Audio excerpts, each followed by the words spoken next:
striker. Twisting, turning.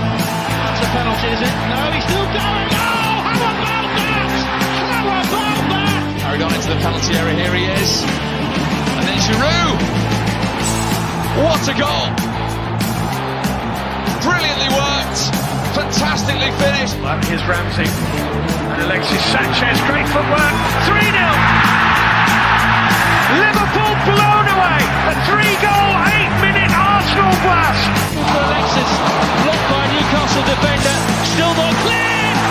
Wow, what a volley. Where others failed, Ozil has succeeded. Well done, Arteta. Plenty of hit here. Yes! Arsenal have their breakthrough. Mikel Arteta. They deserve it. Oh, they're behind again. It's amazing. It's Aaron Ramsey. That's the response of Arsenal. Andy Iwobi, nicely done. Brilliantly done. Bayer in, Walcott. Sensational Arsenal goal. Is that a handball? No. Nothing the play can do. Great, what a goal! Arsenal have made it 3-0. Jack Wilshere with an absolute thunderbolt. Hello and welcome to the Cook and Talk and Arsenal podcast. I am your host, Tez. You can get me on Twitter at GoonerTez. This week we have Addy. How are you, buddy? I'm good, doing good, Tez. How you doing? Good, mate. Good as always. And Jack, the AFC plug. How are you, buddy? I'm good, Tez. How are you? I'm good, mate. I'm always fucking good, mate. We're here. We're talking Arsenal. We've had a fucking crack and end of transfer window. We'll get into in a minute. However, I got to get some behind the scenes stuff out of the road because I always forget it. Patreon, we have launched Patreon again. You're going to get some exclusive content via Patreon, but I have to give a shout out to our new patrons because yes, we do have members joining Patreon. So Brian, Lee, and SJOERD. I am fucking Jard. Look, thank you guys. I've absolutely butchered that name, brother, and I'm sorry. I'll give you a shout out on Twitter as well. But thank you to our Patreon members. Okay, let's get into it. Where do we go? This is meant to be Sheffield United Arsenal review, but we have to talk about this transfer window. Oh, just quickly, Tony can't join us today because he's got a little cold. So poor old Tony, heads up, mate. I hope you get better. Addy, let's get into it, mate. We're going to have a party. Party after party. Yes, party after party. Look, obviously, I was downbeat in the morning. I thought, it's going to be same old Arsenal, not get anyone. Cool. If I had to pick out the two, I'm happy that we got Partey because he is the mobile midfielder that we need. Someone that has legs, someone that can get around. But then, obviously, I think we could have done more. But I'm happy. I feel we can build something with this squad. I think we can get somewhere with the addition of Partey. And let's, you know what, season started now. We 4 games into it, but then let's see how far we can go. Like.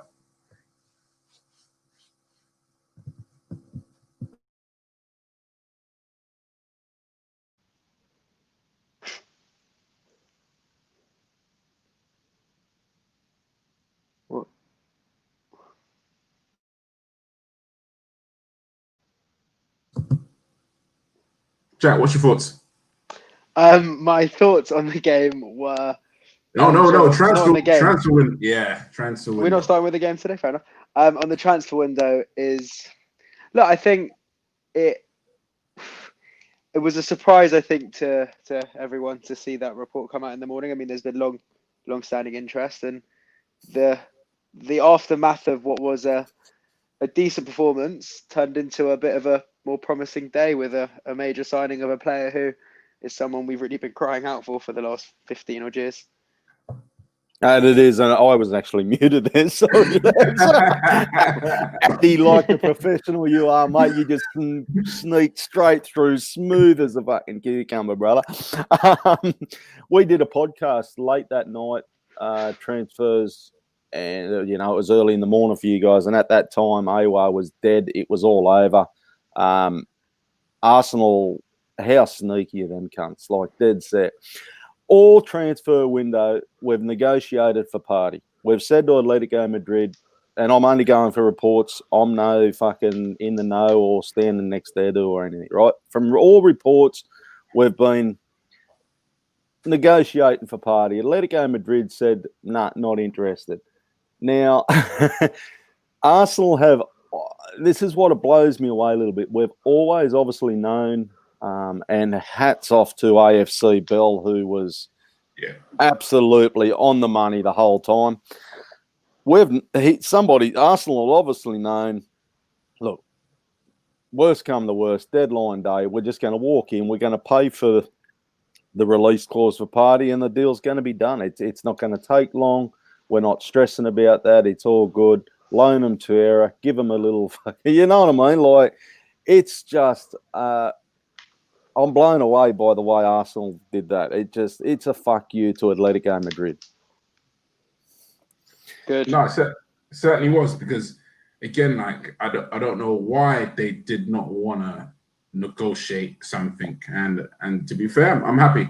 I'm happy we said, you know what, F you, like literally, like this is what you get. Yeah, and that's it.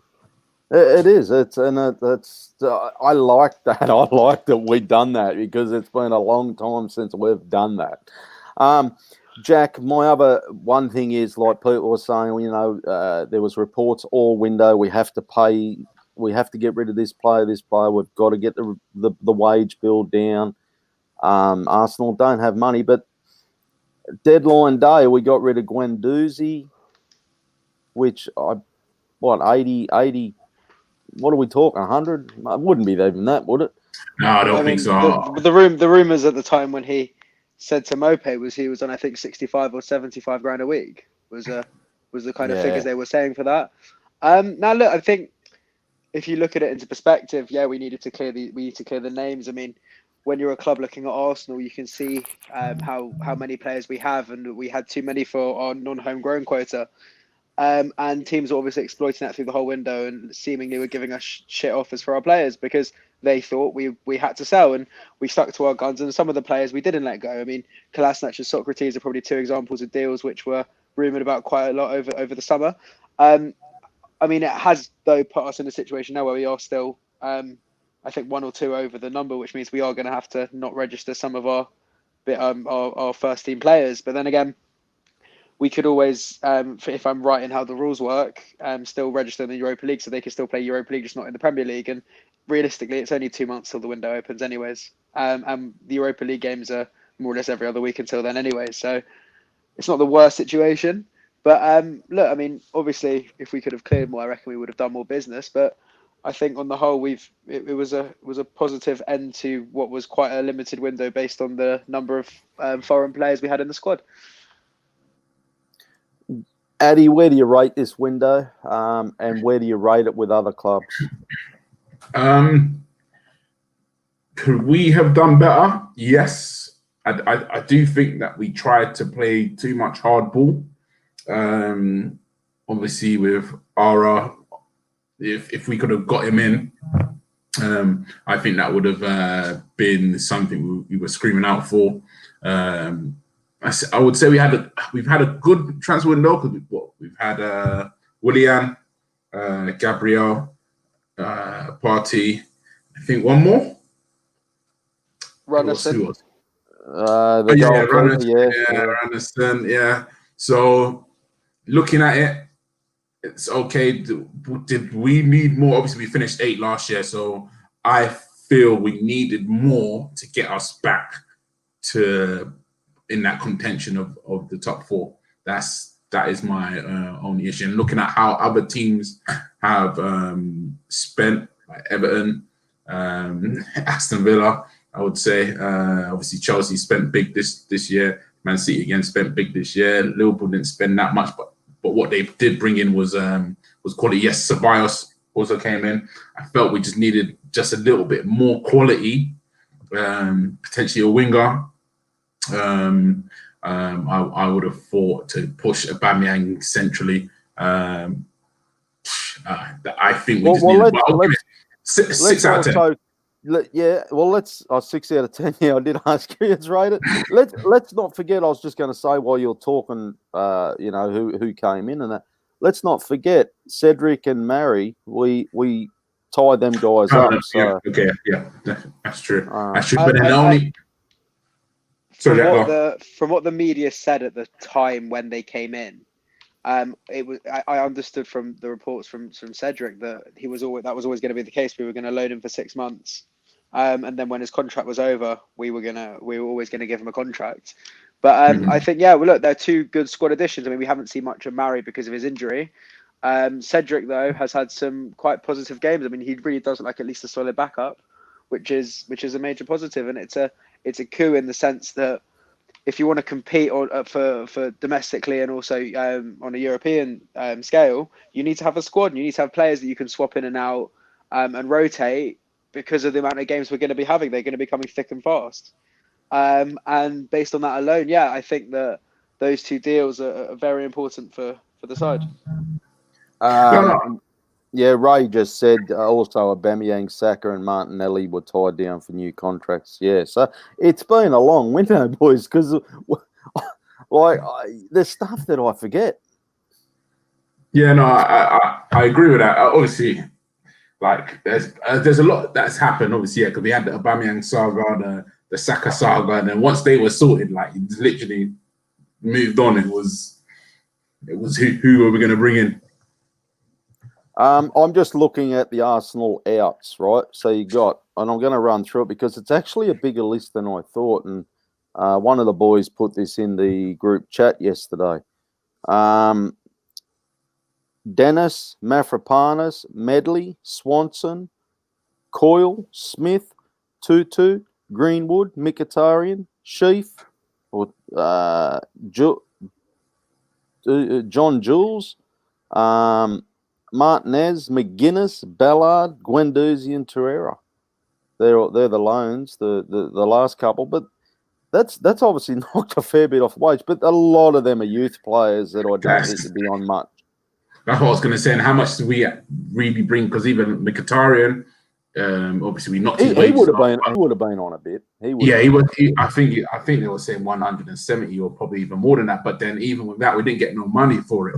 So that, yes, it's helped with the wage side of it, but then obviously getting funds in would have been an extra positive in my eyes. But you can't.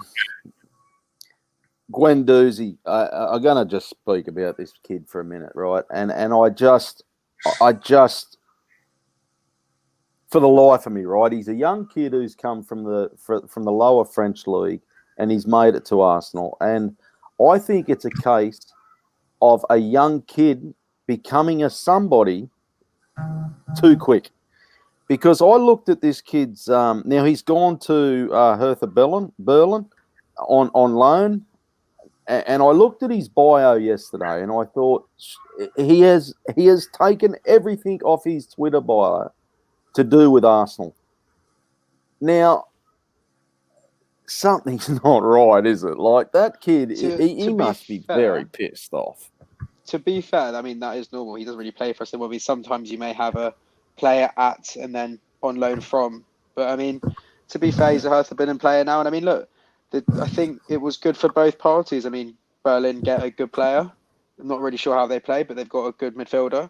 And yes, we've loaned him out. Yes, we didn't get a fee and there's an obligation. And I understand that he's only got a year left when he comes back. However, if he has a good season, his value will go straight back up to somewhere between 30 and 50 million, which is what he's allegedly rated at based on the past few year windows that we've had of him and offers that we've received. And he's a young player. Yes, he's only got a year left. But at the end of the day, to get a player who's that young and that promising, to have the game time, we could end up getting a good amount of money from next season with a year left, and same to an extent for Torreira. I don't mind them changing their bio, Jack. That's not my issue. It was how quick he did it. I Yeah, feel sure. the plane hasn't even landed in wherever you're going, and you're already, you know what I mean? You're changed. You have changed. That's not your priority. Yeah, well, it's what I don't know. when you're not when you're 20 and 21 and you're earning that sort of money and you have a lot of expectation. You've come to a massive club and you've hit the ground running unexpectedly. Players like, for example, a good example is Saka keeps his head down and works harder and stays quieter and does what he needs to do. Guendouzi thinks he's turned into a prime hullet and he's a celebrity, and he's not. He's a 21-year-old up-and-coming footballer, and he's got to shut his ego down because he's got to learn his place in the team and not think that he's a big shot. No, but then my only thing is, yeah. One, I don't think obviously what he did with Mopa, that was very, very arrogant of him. And yeah, he's still a child. He's shown, and how he acts, he actually acts immature. So I'll give him that he's actually immature for a young adult. But be in his shoes, yeah. Okay, cool. He's come in. He's had gotten good plaudits from the fans. He's worked hard and everything like that. Okay, cool. He has had moments of immaturity in front of Arteta, and he's got scolded and he's got in trouble. But then instead of actually putting your arm around him and just help build him up, he's just been dashed to the side. And remember, Because he's refused to apologise. Hold on. Even though he's refused to apologize to Arteta. Well, and this is written in stone that he hasn't apologized to nobody. It's a known thing in the press that David Luiz was asking him to apologise to Arteta about the situation, and he's been a spoiled brat about it. No, see, and he's but refused to. Look, people make up stories all the time. This thing, it could be true. It could be true, but then still, I feel that he hasn't been treated correctly. Certainly for a man of his age. You think Guendouzi hasn't been? Hasn't been, yes. Yeah. He hasn't been. And cool, like obviously he's going to be pissed off and annoyed. So then like, cool, okay, he's gone to Hertha Berlin, new club, new start, let's go. Like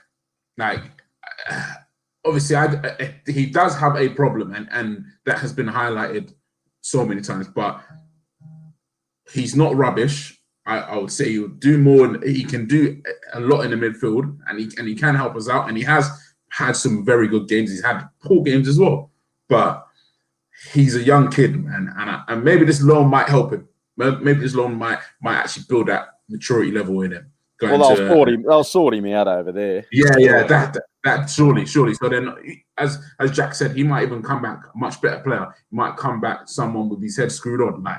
Or it might be a thing where, okay, cool, you know what, we don't care about you, we're just going to sell you. But then I think it can work either way. No, for sure. Like, at the end of the day, if he goes there and does well, and he knuckles down and he says to Arteta that I want to play for this club, I fucked up and I was an immature shit, obviously he's got a door back. But at the end of the day, if Arteta would have let it go, he would have looked weak, and you can't afford to look weak when you're new in a job and you're new in the role as itself, because it's your first time being a manager, and sometimes you do have to be tough. And to be fair, it's not exactly as if we struggled since he stopped playing. No, obviously I don't think we have, but I think the quality has gone in the midfield since he stopped playing, and again now, look, I think you can be tough with certain people, and I'm happy he was tough with him. But then there's certain ways to actually get people to do things, and I don't know. Obviously, I don't know what way Arteta has gone about it, but then I still think that you could have gone about it a different way to get the exact result that you want. At the same time, him not looking weak. So that's just how it is. Like that's that from my point of view. Mm-hmm.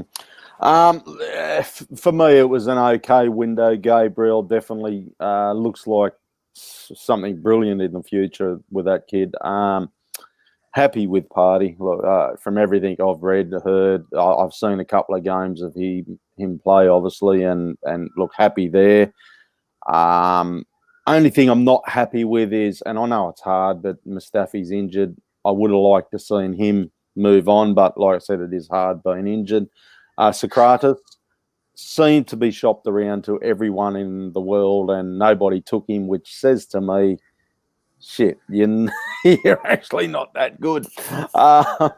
Kolasinac, another one, it's a couple of players that I would have liked to see go. See, this is why I blame Arsenal again now. Look, let's forget about how much wages that they're on, because obviously that was a huge deterrent. But then it's the percentage. Obviously, again, I don't know what percentage we were saying we were going to take of their wages, but clearly it wasn't enough. And look, you've had Socrates, Kolasinac, Mustafi, even William Saliba. We've messed up with William Saliba to actually get him out on loan as well. Hopefully, we can get it sorted within this domestic period and send them out to somewhere in England. But then that side of the business was just, I don't know what happened there. I think to be fair, a lot of these players, I mean, obviously not Saliba, but a lot of these players are on really high wages. I mean, Socrates is on nearly 100, so is Kolasinac, and so is Mustafi. And to be fair, a lot of the clubs in Europe are really struggling financially. It does make sense. The Premier League hasn't been affected anywhere near as bad as the rest of Europe. Yeah, but what if we said, okay, cool, Socrates on 100. Okay, Roma will pay 80% of that, so 80k, and then you just take him. But that's the funny thing is, and look, people know I'm a Roma fan. Roma didn't even want him. Yeah, they did. No, they didn't. Wasn't there a report that there was concrete offer for Roma, according to Socrates' brother? Yeah, there was a report running around, but like, how does all of a sudden the paperwork goes mysteriously missing, or he forgets to sign something, or something on them lines? It just it's for me, mate. It just look. So we would have taken Socrates if we couldn't get Smalling in. But that was probably maybe where it was going, I guess. I follow a lot of Roma people as well, as a few in the nose there as well, and they were saying that the paperwork had been signed, and I don't know what you're talking about because it's all there. So I don't know what it was, but there was reports about paperwork going missing or not signed properly. Weird. That shit doesn't happen. Remember a few years back with the old fax machine broken down. Who was that? De Gea. Yeah. Does this shit really happen? United switched it off, man. They say, "There, you ain't going nowhere." Turned it off, man. Yeah, turned it off. Like, does this shit really happen or what? Fuck's sake. Yeah, so that's where I'm a little bit disappointed. We didn't offload them couple of players. Like Jack said, the next window does open in a couple of months. I would imagine them guys will move on in January. I think my other thing is, though, because I did think about it, and Kolasinac, I know, and as the boys described him on the preview show, Max said he's a fridge on legs, and it's a fair point. I thought about it. I thought about it though, and I thought, well, if he goes, it leaves Tierney and Maitland-Niles. Like, is that enough depth with the amount of games we have? Saka as well. Yeah, Saka. Oh, yeah, Saka there as well. Yeah. So anyway, that was. Yeah, I probably rated a 6 or a 7. Good business by getting Partey in. He had a lot of points for me. Had we not have got Partey, I'd be at a 4 or 5 and going, well, fuck, that was a very dismal window. But it was more the way Arsenal went about it and went, fuck you, Atletico Madrid. We're just going to walk up and pay that fucking release clause. That'll teach you fuckers to have your release clauses, and yeah, job done. To be fair, Mary can play left back as well, okay. Just very quickly, in terms of the whole release clause situation, it's not our fault that they have that weird system in Spain, because it's the only place in the world where they do it that way. Well, we didn't need to tell Atletico, and to be fair, they've been pagans for the whole summer. So what if we didn't let them know? We're trying to get a deal done quickly before a deadline. If we don't have time to make the phone call, they don't have enough time to find a new signing anyways. So we had enough time. Come on. We had enough time because nothing happened. Nothing happened from our side. Like we weren't like waiting for somebody else's deal to go. We had the money. Let me rephrase then. They should teach them not to fuck with Edu. There you go. Now we're talking. Just because he's left, we've still got a bit of Raoul in us. Arsenal reportedly didn't have money, right? Yeah, we always don't have money. Like 38 if you say that, you get bumped. If you say you got Yeah. no money, you can negotiate. I'm 38 minutes the deadline. We pay a fucking thing. Awa though. Now that one's a bit of a mystery for me. And Jack, you were talking earlier. Apparently, reports were we were actually going back in again for him after not long deadline day. That the Leon president, we all know he's a bit prickly to deal with, right? Yeah, I mean, just to say yes. I mean, there are reports from some well-connected Arsenal Twitter accounts today that actually we did have a deal agreed with Leon, and the truth is that his agent wanted his brother, who's his agent, wanted 30%, which comes to about £12 million in agent fees, which for people who know how agent fees are done, for a £50 million deal, is fucking ludicrous to ask for. It's completely unreasonable. It's just greedy. So I presume we'll go back in for that because, I mean, his brother's a prick. I will ask though, how come you just didn't walk in and pay him the 50 million? What do you mean? Okay, we were negotiating for Awa, it seemed like 3-4 weeks ago, right? Maybe 2 months ago, right? Why are we fuck-assing around, rejected bids of 32 mil? I read 38, I read 40. And, you're so close. Yeah, but you go and pay the party 45 million within fucking 20 minutes before the window closes. I mean, to be fair, Leon are notoriously really hard to do a deal with. I presume we were trying to get a good deal just because if you can, you might as well. And it always seemed as though we were gonna try and get them both. I don't believe for a second it was one or the other. And I think that we got not unlucky, but I just think his brother fucked us over. And I think no matter what you pay, I mean, if the agent is going to request those sorts of fees, it's going to obstruct any deal. Do you know what I mean? So I don't really think it's anything to do with the clubs at all. I mean, I just think that the moral of the story is that it's probably better to have a more qualified agent than to let your brother do it, because then if he can try and get a bit of extra money, being family, of course he's going to do it. I mean, the money agents get is mental. I mean, that's what I would have done. So you reckon it was down to agent fees? 100%, 150%. Cavani, Manchester United. Apparently, that was down to agent fees as well. That was a stupid signing. It's typical of United, not buying players in the positions which is exactly where they don't need to have them. I mean, they needed a minimum: a centre back, a full back, a left back, a right winger, a striker. Fair enough, they got one in. You could argue a holding midfielder, and they went and bought a striker, a winger, and I think another winger. A left back. Sorry, they got. They got a midfield. The midfield. They got what's his name? Netherlands. Ajax bloke. Van der Beek, but he doesn't fit in the team. I mean, he literally doesn't fit in the team. If you got to drop out the play.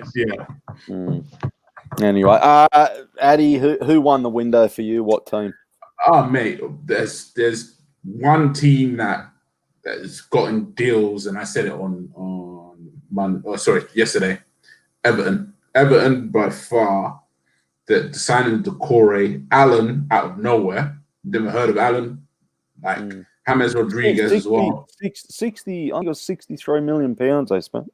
The only thing with their business, I don't discredit that it was good business at all, because it was fantastic. But on the flip side, apart from Decore, I mean, Allen and Rodriguez have both played for Ancelotti before, so it just seems a bit like when Redknapp would always sign Nico Kranjčar. Do you know what I mean? Like 100%. But I would have got to see. Okay, cool. We've got an Partey now. Again, now I think his quality is above Decore.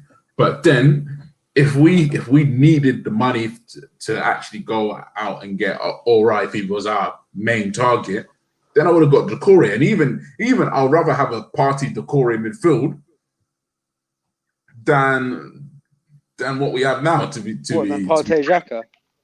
Why not Xhaka? Honestly, Xhaka is not Watch a Granit. very good Watch midfielder. Granit with Partey next to him. I'm telling you this now. Granit Xhaka is the most important player in our squad for how Oh we my play. goodness! If you had a midfield three of Xhaka in the deep, Partey enforcing it and spreading the ball with Ceballos or Willian in front of them, or even dare I say it, Mesut, we are going to be a force. I'm telling you this now. Granit Xhaka will be our version of Jordan Henderson. I tell you now, Xhaka will not be in this team by the end of next season. You know, I sat back and thought about this. Completely disagree. No, I did. I sat back and I thought of this. Where is Granit now? And it's either one or two things, right? He's either going to be there, as Jack said, or he's going to be like Addy. And I am leaning a little bit towards Addy because I think, you know, we kept El Neni, and I don't know, and I'm not saying El Neni's, you know, any better than a Granit, but I looked and I thought, well, Ceballos is creativity in the midfield. Partey's going to be your bloke sitting back defending. We don't usually play three in the mid, so unless the whole thing changes, you think he changes now? To be fair, we're signing midfielders to play a three-man midfield. I mean, if you look at City, I think Xhaka will be the one sitting deep and commanding it. Partey will be the body driving forward in the midfield and everything. I think they'll be separate. But then that's where the issue. That's where my issue is. Xhaka does not have the legs and he cannot cover the ground enough to be there on his own. Yeah, but he's not though, because Partey's a box to box. Partey's very quick on the transition. I know, but then what if Partey's up the pitch and they hit on the counter? Even though Partey's quick, I mean this is where Xhaka's been playing. Okay, well let's not get bogged down, because I'm actually going to do a patron podcast on where our tactics are. So that's going to be coming up, because we do have international break as well. So I'm going to spend like an hour with a couple of you lads, and we're going to talk on tactics. So you can get that shit on Patreon. I'll start preparing for that one. Yeah, me too, man. Yes. Okay, so yeah, I've rated Jack. Where are you at? Best business for the club, because remember we did the predictions. So I would have liked Tony's thoughts on this as well, because I'm wondering who won the window. I think. See, I want to say Everton, but I think Aston Villa's business has gone really under the radar. I mean, and I know we joke about this, but I watch a lot of Brentford, and Watkins alone as a striker is a player with so much potential. You've obviously got an FA Cup winner and a top keeper in Emi Martinez. Obviously, they've also got the likes of Ross Barkley. They've already got people like Grealish. I think they're building a really solid team. So I think it's between them and Everton. Simply because they've rechanged the whole midfield. You kind of, because it's quality names, you have to lean towards Everton. But then again, I think in terms of what looks good from where they were at the end of the season, I do think it will be Villa, because I think they've signed incredibly cleverly. I'm going to get everybody write yours in the comments. Who's won the window, so I can, it'd be great to hear everybody's thoughts. Leeds United, where are we at with them guys? How do you think their business went? I think they did well from my point of view. I think they've done well. Shit as well. I think Rodrigo, striker. I think once he gets to shocking, he's a footballer. You seen his goal return? Look. He's literally like Morata, and he cost like 30 million. Hold on. They spent 30 million on striker and scored like 6 goals last season. Hold on. You want me to mute him, Matty? That's the thing, yeah. How many goals did Firmino score? As much as everyone says Firmino is shocking, Firmino's a Champions League winner and Firmino's a Premier League winner. It's not just about, okay, cool, what you actually score, assist. Sometimes is what you do off the ball as well, which is why he plays Patrick Bamford, Bielsa, because he actually does so much more. And Bamford chips in with the goals. I'm not saying that Bamford doesn't score, but he does so much more for his shape. And to be fair, Bielsa, from what I was reading, if you ain't going to get into the team until you reach a certain fitness level, so the guy is like mad anyway. But then I think Leeds will surprise. They were one of my surprise teams. I think they're going to surprise quite a lot. They've already surprised me, mate. They've got well, and I know last week was a crazy week for the Premier League with Liverpool, Liverpool, Man United, but Leeds, the first game in, I was like, hello, welcome to the Premier League. What the fuck? You just got 3. Wow. I was blown away. And then this weekend, they drew with City. And I'm like, and they could have won that. Like, yeah. They could have won that match as well. It's crazy, yeah. I think this could be one of the most exciting Premier Leagues. I think so too. Yeah. I think so, yeah. I'm looking forward to it. I'm just going through a couple of comments. Ray says Aston Villa for him. You unmute me. Yeah, you're unmuted. Oh, am I unmuted? Sorry. Yeah, I only did it for really 10 seconds. I didn't. Hang on. Ray said Aston Villa. Frank, I think he's taking the piss. Burnley didn't sign one player, did they? I don't remember him, but anyway. But then he said Everton, so he's Everton. Island Boy Gurner or Rowan, he says Chelsea, and it's interesting because Chelsea business wasn't bad, boys. But they spent a lot of money for that. You know what I mean? Like, so is it good business spending 230 million? Don't know if you can. Okay, in terms of you play like FIFA career mode, it's good business. You sign loads of big names, but I don't think they've actually strengthened in some of the areas they've needed to. I mean, I don't see how Thiago Silva is an adequate centre back choice. I mean, I understand he's a good player, but the problem is that look, you can adapt from the French league to the Premier League when you're young, but the pace alone. I mean, you saw in his first get over against West Brom, he got skinned. I mean, is that the option because they were weak at the back last year? They're now probably not going to play players like Tomori, who they tried to loan out, who I would probably continue with because their development is promising. Chilwell, I think, is a good signing, but for 50 million quid, I mean, on the basis that we got Tierney for 23 or whatever it was. Did they get Declan Rice as well? No, they didn't. That didn't happen. And then also, to be fair with Havertz and Werner, they've basically pumped a lot of money on 2 very good players in the Bundesliga. He's brilliant, Havertz.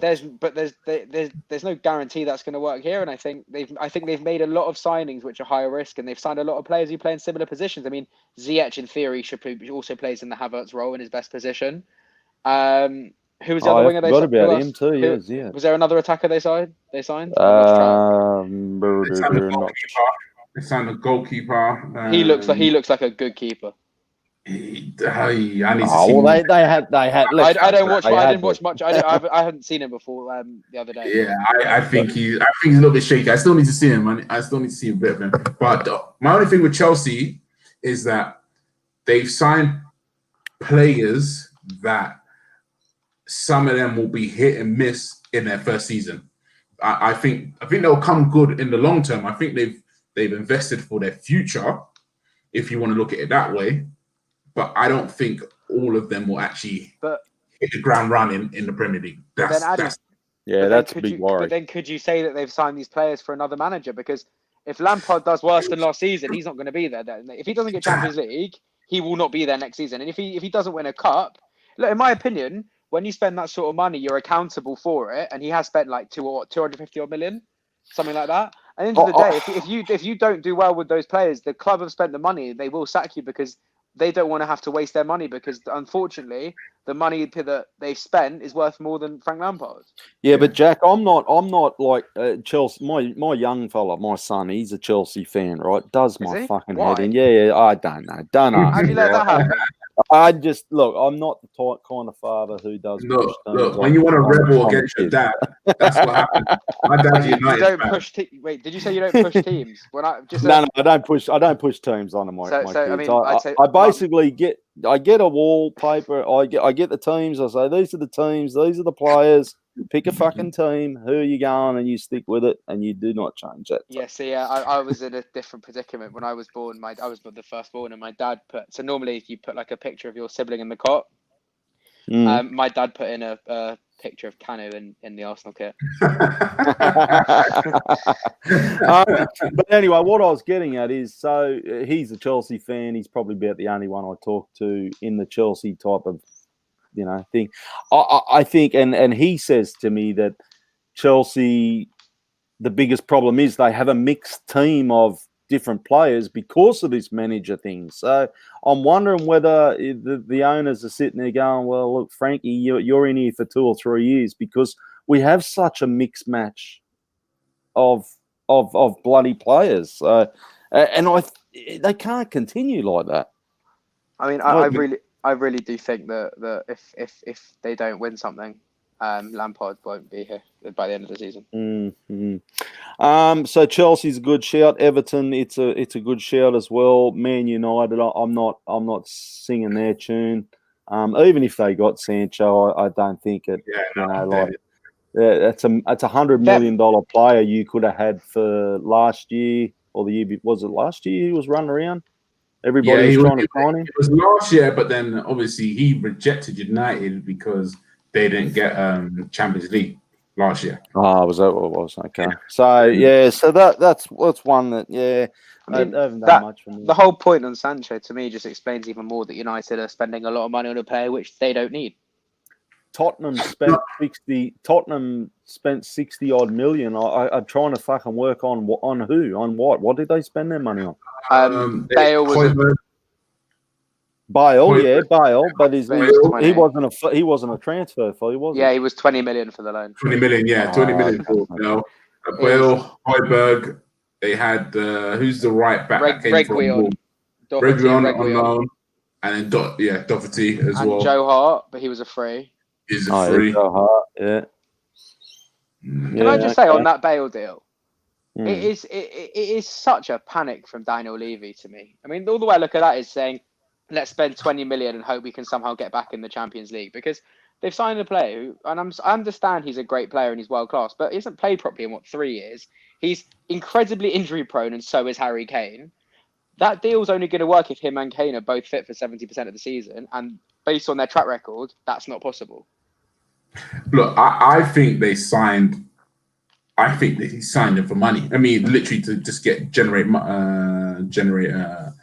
and like I can't see anything else. Oh yeah, they signed this Brazilian guy as well. He was from Benfica, wasn't he? Vinicius. Vinicius, yeah. Who's suddenly, by the way, the best striker in the Premier League, according to that. Yeah, apparently, yeah. I'm just going to run through Sky Sports. So Chelsea, 226 million. Manchester City, 147 million they spent. Aston Villa, 85 million. Leeds, 84. Wolves, 83. Liverpool, 81. Liverpool. Who did they spend on? Thiago. Thiago Silva, yeah. The left back. The Greek guy. Yeah.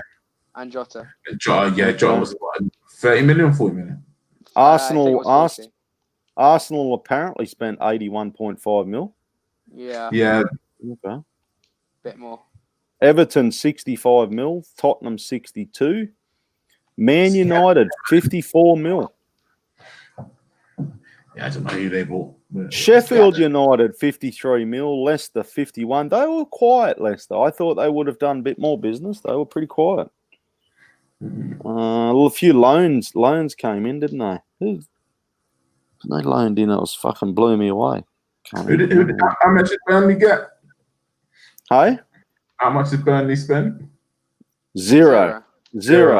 Brighton 13, West Ham 20, Crystal Palace 20, and around Newcastle 35, Southampton 34. So yeah. How much was Eze? Hey. How much was that Eze for Palace? Was that only 20 million? 20 mil. Apparently. 20 mil. Yeah. I thought it was more. With Burnley, I was reading obviously this domestic transfer window. Sean Dyche was like, obviously they do a lot of business with the Championship and the lower leagues. So I think this is where Brighton might come active now. I think their main thing was not to sell Tarkowski. That was this. I really feel for Sean Dyche. I think it's time to. I can see Newcastle United or Southampton or somebody knocking on his door. I really can. I feel for him. I'd like to see him at Crystal Palace. But I don't think Yeah, I don't think he will go there. I think he's so comfortable at Burnley, and I don't think Burnley will get rid of him because of the structure that they have at Burnley. And I think it's just perfect for him. And obviously, if you're an ambitious manager that you know what call back. To be fair, Burnley did well. Was it 3 years ago when they got into Europe? Two seasons. Yeah, 2 seasons they ago, come six, didn't they? So to be fair, Yeah. he knows that he could get there, and then potentially he might try and do that with Burnley. But then that's just what it is. It depends on his ambition. I think other clubs will definitely come knocking for him. Season they got there, the very next season, that absolutely killed them. 100%. They just had no depth. They just couldn't do anything. Like basically bowed out of Europa and went, why the fuck did we go our ambitions that high? It was almost like they shit the bed and got the fucking what the hell? Okay, boys, we can talk about transfers all day. We can talk about how the window finished and everything, and we've spoke about it for 45 minutes. So I am going to move on, and I'm also going to have another patron show because I actually want to talk about the ITKs in the world and what they got wrong and right. So I'm gonna fuck around with that as well. Okay, righto. We did have a game to review.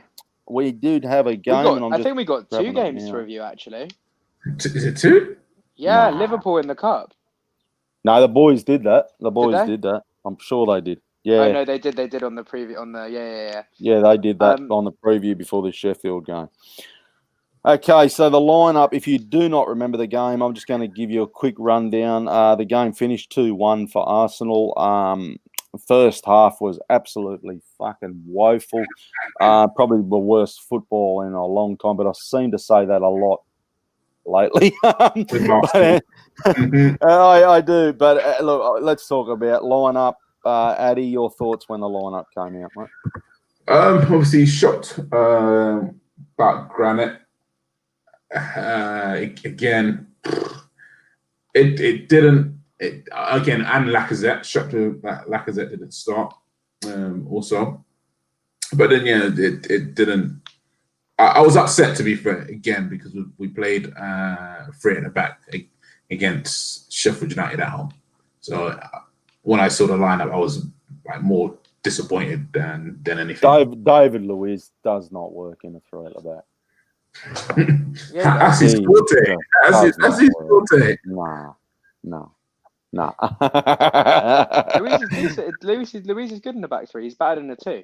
Oh, mate, he was a mess, absolute mess. Jack, your thoughts? You didn't mind the lineup when it came out? No, I didn't. I mean, I think the reason Xhaka didn't play was because I think he played both of the games against Liverpool. Yeah, I was sound with it. I mean, look, I want to see us playing a 4-3-3 or something. But it was always clear that we weren't until at least after transfer window, and I doubt we will for our first couple of games after the international break as well. Just because we got City first away, and then we got United, I think, third game as well. But yeah, look, I thought it was a good lineup. I mean, the only thing, and I'll keep saying this, is when we're playing this 3 at the back, I don't understand why Willian starts out wide, because you're playing on the counter, and I don't understand why you're playing a player who lacks pace when you have a player like Pepe. And as we'll get onto, that clearly was made evident in around the 63rd minute.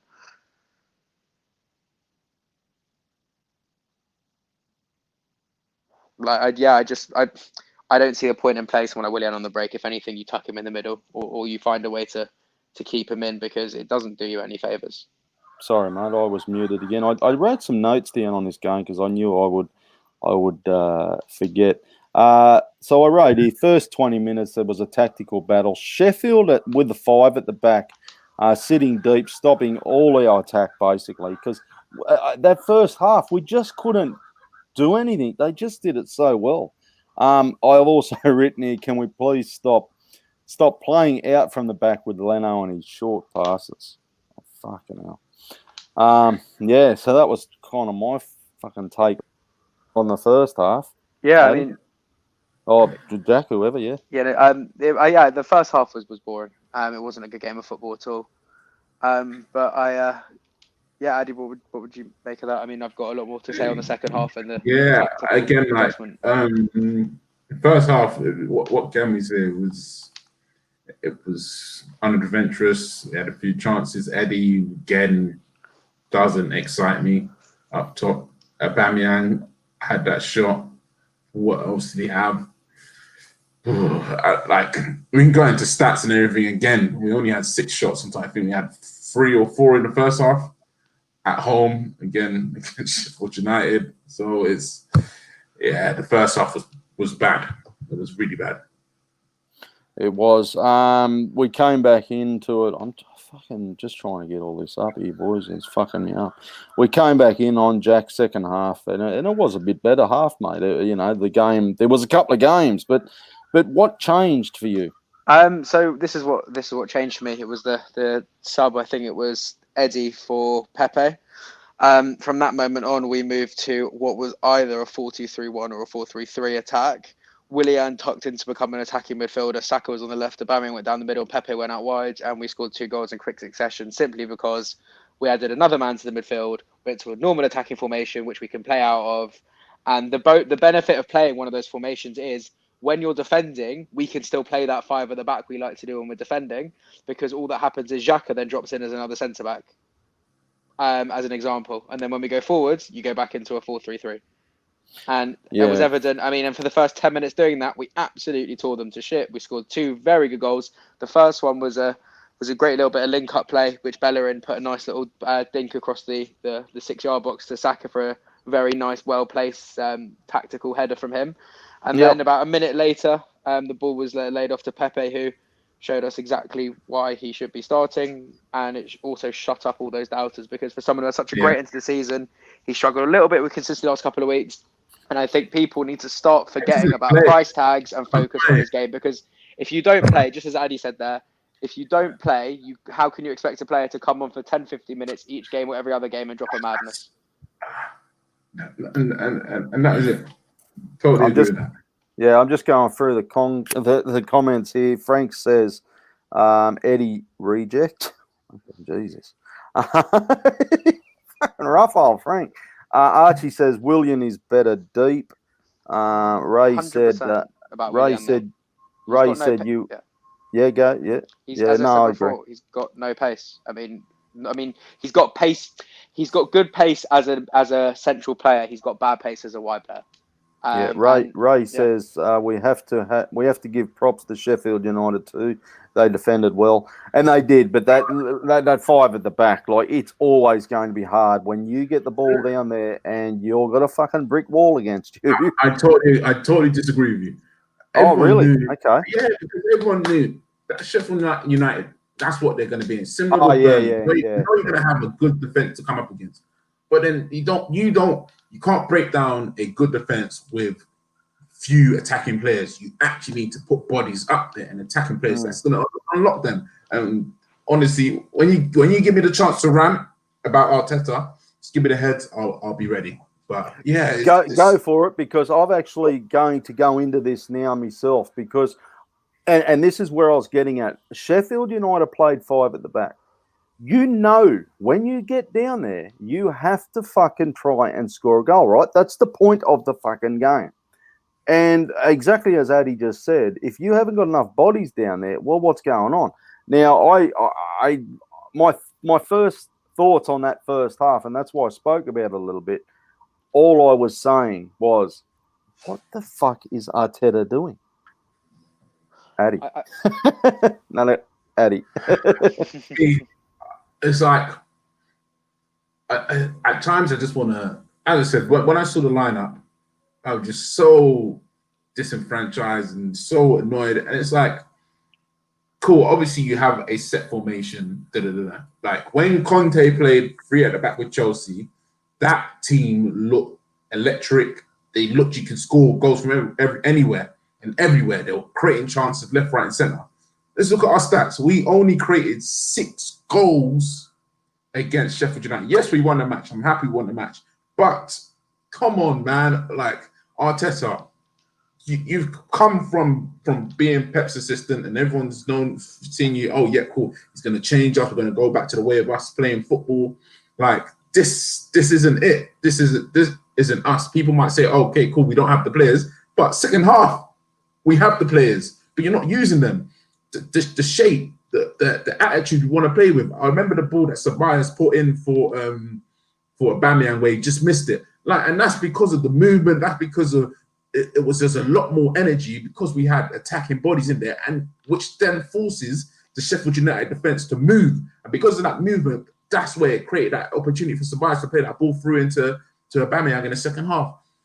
And then this is what just frustrates me. I was saying to one of my friends, like, obviously, Arteta does not have the players to be arrogant with his formation. He can't be like Liverpool. He can't be like Man City and say, look, I'm going to play this formation because we have a good team and we will outplay you. I don't care who you are. We're just going to play our formation. He doesn't have that arrogance that like Arsene Wenger had, even though we may not have had the best team, but then like we knew what we were going to do. We'll set up as a 4-2-3-1 and we will play football. But then at the same time, he can't be he can't change the tactics as much as Unai Emery, who changed the tactics every single game based on the opponent. He needs to find that middle ground of, okay, cool. When I'm playing potentially the bigger teams, I may have to play the 5 at the back to protect us defensively or something like that. But then when we're playing Sheffield United, let's take the game to them. We should be taking the game to them and just blowing them out of the water. And even against Liverpool and the big teams, I think we should actually be taking the game to them in a certain way, similar to what Leicester did, similar to what Leeds did, because we can get out them. But then for me, I just feel Arteta's too scared. I feel he's too scared to say, cool, let's play football. And when he first came in, he played a 4-2-3-1. And I was thinking, okay, I'm liking this. You can see the attacking football coming in. Like, you can actually see like that Chelsea match, like, was just beautiful for me. It was beautiful. We was unlucky to lose it, but it was beautiful. Free-flowing football. We don't have that. It's not free-flowing anymore. It's just I don't know what it is like. And I think he's just so scared. And I don't know how much. I don't know how much more like fans and everybody can take of this, because like when you see Leeds, Aston Villa getting results against big teams, Tottenham got a huge result against Man United, but then now when we go and play them, we're not gonna turn up with that, that confidence. You know what? Yes, we can actually try and go toe to toe with these teams, or we can actually try tactically work on their weaknesses and actually hit them in specific places. I don't see us doing that, and I see we're going to struggle when we play Man City. We're going to struggle when we play Man United. We're going to struggle like as we did when we played Liverpool. But then you see all these other teams. They don't struggle. It doesn't look like they struggle, and that's my issue. I'm hearing you. Can I just jump in there? I've got a few points just to make about that. The first one is, when we've played this way, we've beaten Chelsea, Liverpool, City as examples. On top of that, and you come back on that, yeah. Just remember that. On top of that, we haven't played a dynamic sort of way that Arteta clearly wants to. I think it's because we haven't had the midfielders and we haven't had the bodies there to be able to do it. Signing Partey should then push us into being able to play a 4-3-3 and play that certain way and still be as solid at the back, because he offers that strength both in the midfield and also defensively. In terms of the Spurs United game, United were 1 goal up, but they got an early red card and Spurs dominated them. United, in the greatest possible way, are shit. And also, all these other clubs that you're referencing are behind us. Even United and City, once they play their game in hand, even if they win them both, City are 2 points behind us if they win their game in hand. United are 3. All these big teams are slipping up stupidly to smaller clubs. I mean, Palace at United. City dropped points. Spurs got done by Everton and then drew the other game. Chelsea have drawn 3 all the way at West Brom. We're comfortably 4th. We are ahead of everyone. And if we have to play a bit more conservatively at the moment to get these results over the line until we got in our midfielder or 2, which in this case obviously is only just Partey, then great. Because I've got to be honest with you, despite the fact, it's only 4 games doesn't mean as much.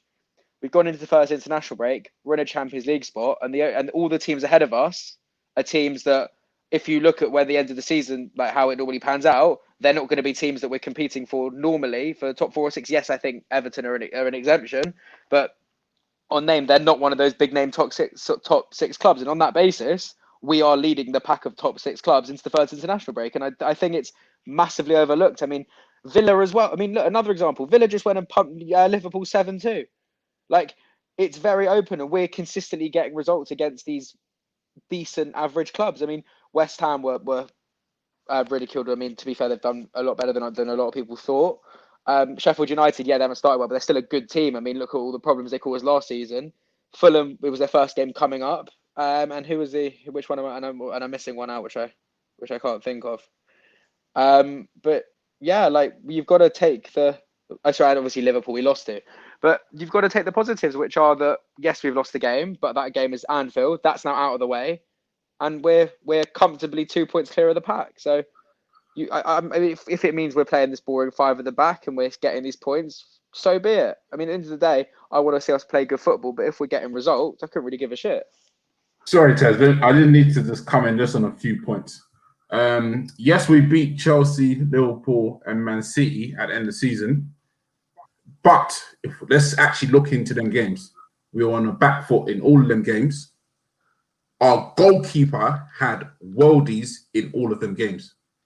You're not going to have that in every single game. And we've already played Liverpool this year, and we got beaten, and we could have lost more than 3-1. We might have scored, Lacazette might have scored 1 goal, but Liverpool could have scored another 6-7 goals. So we can't just rely on, okay, cool, yeah, we beat them, even though we played shit. Because again, the Liverpool match that we won at the Emirates, we got 2 gifts from Liverpool. No, but for sure. But can I just about Addy? Firstly, our press in the style of how we're playing, in my opinion, forced those mistakes. And the reason I can say that is because when people have pressed Van Dijk recently, they have conceded. And the other thing which is worth noting as well, is rather than saying we're going to concede all these goals and it's a fluke and that we're getting lucky, why can't we start to realise that maybe we have? No, I understand. I'm saying that's the genuine argument about it, like over Twitter and in general. But what I'm saying is, could you not also look at it that maybe we've actually got a very, very, very good defensive structure in place? And to be fair, every single pundit's raving about it. We haven't been this rigid at the back. Teams are struggling to break us down. I mean, even Klopp, when they lost 7-2 to Villa, his excuse was, this is what happens when you play 2 Mikel Arteta teams in a week. Yeah, no, but we struggle to break teams down as well. That's the issue. West Ham, we struggled against West Ham. But the point is that by signing Partey to enable us to go into a 4-3-3, I mean, Partey is good going forward just as well as good, although he's known defensively, that will enable us to then be able to do it. And even if it means playing Willian in a 10, or dare I say it, maybe it's worth, if Ozil stays, giving him a shout. Because if you've got a situation where you've got, and just hear me out here, a front 3 of, let's say, Pepe or Bissaka, who's high intensity, and then you've got the cover behind him of Xhaka and Partey, in theory, we then can afford to have a luxury player in our team who we can say to him, we've got players covering the front press, the midfield's covered, do a free roll. You've got 3 pacey players in front of you. Do what you do best. Because I'll tell you what, it could work incredibly well. And I agree with that. And that's why I pointed out Arteta when he first came in. That Chelsea match, when Ozil did play in the 10 and it was a high press, that Chelsea match was just perfect for me. And we've deviated away from that, maybe to get that defensive structure and strength. But then obviously now that's taken away all of our attacking, free-flowing football. And yes, obviously you have to find a medium. Obviously, people will say, "Oh yes, we're winning matches." Yes, obviously the aim of the game is to win matches, and to be fair, however we win, cool. But then when we're struggling against the lower teams, for example, yeah, no, for sure, our West Ham performance made me know that we would really, really struggle against Liverpool, and that's what it was. Again, that first half was defense versus attack, with Liverpool attacking most of that first half. So that and that's what it is. I don't feel we know how to dominate spells of bigger games. Like obviously Fulham, they didn't have a sniff. Sheffield United, obviously they came in near the end of the match, but again didn't have that much. But then it's the key games, and literally Man City and that Man United match is going to be key. So I'm optimistic, and hopefully what you said about if Partey comes in and we change formation, that's what I really want. I don't think we will at first, though. I mean, look, this is what Tony was saying the whole way through in the last couple of weeks, that we're going to struggle to break these teams down. And that is true. However, if we can move this 4-3-3 against the lower teams and play either Willian or Ozil, that covers that issue there and then. However, look, we will always, in my opinion, defend as a 5, but even if we're in a 4-3-3, just because that's how we sit back. But the problem is this, is that when we go to these big teams, like City and Liverpool, it does make sense to play on the counter and it does work. I mean, United have robbed City and for the last few years. However, this is the only thing though. The problem is that then we also, like against Liverpool, we were dominated the midfield because they only had 2 men. And as I said last week, because they had 3 midfielders and we only had 2 midfielders, they could essentially got Fabinho to fill in as right back to basically just man mark Aubameyang the whole game to then allow Trent to bomb forward. So we do need to have that bit more of strength and quality in the midfield, and that is where Partey will come in. But I do think that we could see a situation where we could be still lining up with a 5 for the big away games, but for the rest, we hopefully will be playing a 4 at the back. No, but then, like, as you said, again now, I agree with you. Like, for example, Man City, the best way to beat Man City is on the counter. But will Arteta set up like that to hit them on the counter? Look, Liverpool as well. We could have, like, their centre-backs were literally on the halfway line. The way to beat them would have been on the counter. But then again, it's like Arteta didn't want to set up that way, didn't want to say, okay, cool, Liverpool's weaknesses, we can attack them here, we can attack them there. Man City's weaknesses, we can attack them here, attack them there. Obviously, there's certain players, but then like, I look at Leicester, I look at Leeds, I look at Aston Villa. These guys are giving these teams problems, and do they have it is early. No. This is the thing. It is early, but it should be the same thing with us. I saw that Leeds game against Liverpool and said, cool, if we can work a little bit smarter than Leeds, we can get something from Liverpool. So I'm just hoping Arteta says, okay, cool, I've seen the Leeds match against Man City. I've seen the Leicester match against Man City. Can I take what they've done well and just add a few things to my Arsenal squad so I can actually get something against City? Just thinking about it, I think one massive bonus that I've completely forgot about the first few games is that what's that noise? Oh, sorry, that was me. Yeah. I think that Aubameyang has only scored 1 goal, which was at Fulham, and what that tells me is that although we're playing this style of play, and although we don't have the creativity, we're actually seeing a situation where there's a much better distribution of goals in the side, and that's something which we haven't had a lot because we've relied on Aubameyang, and the fact that other players are scoring goals that are being relatively clinical, I think is also a very promising sign as well moving forward, because it shows we're not just reliant on one man to get their bags in. True, which is true, but that's it. I just want Arteta, hopefully with this signing of Partey, to actually because initially I thought he was going to switch back to a 4-2-3-1. Hopefully with this signing we can do that. And we'll be able to, like, as just Archie says down there in the comments, literally, can Aubameyang start up top? Can he be that focal point? That is what I want to see. Like, that's what we need. Yeah. Look, and I've kept quiet, just listening to you lads ramble on and stuff. And I agree. I agree and disagree with some of your points, both your points. And that was just the classic. Against Sheffield United, and going back to the 5 at the back, and Arteta, he didn't adjust things, or I don't know, like maybe he thought that was the way to play Sheffield United. I don't know. Maybe it's just a little bit of inexperience on his behalf, but then I like to think you've got assistants and managers and different things in place to say, hey, like here us three blokes, and I'm sure everybody else knew that.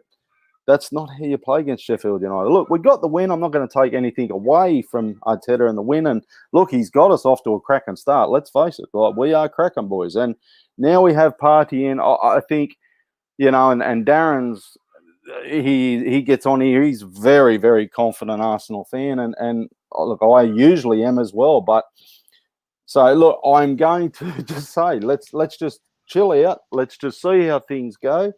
And I'm going to judge him over the next month or two, because we've got some massive games coming up, massive games.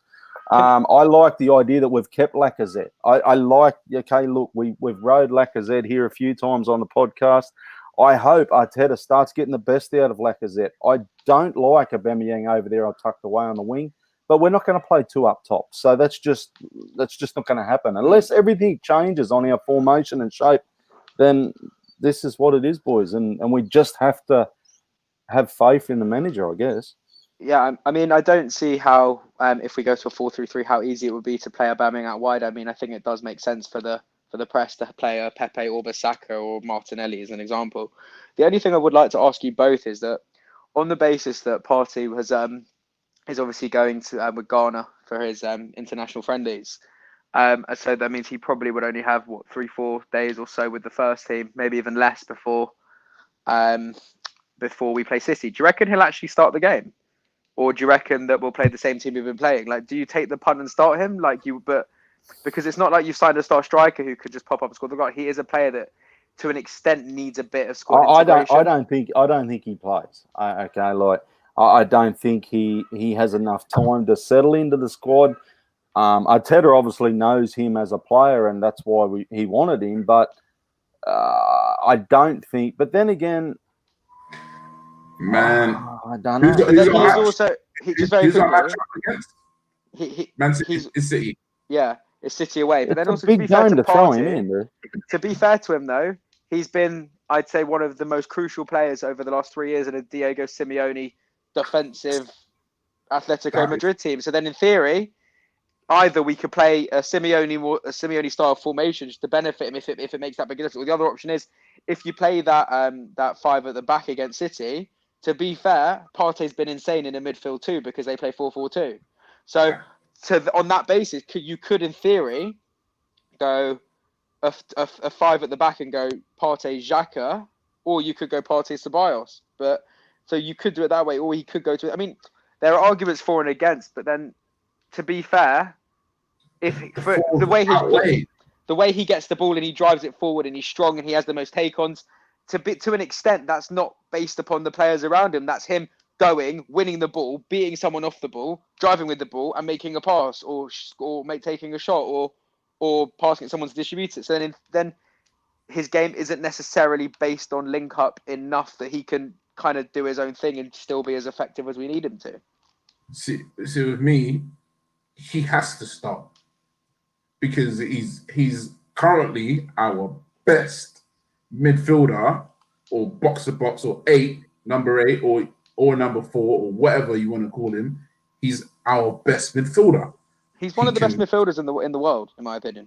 He can tackle, he can run with the ball, he can pass the ball, short, long range, and that's the thing why he can come in. If El Neni has come into the team because he plays safer passes and fits into that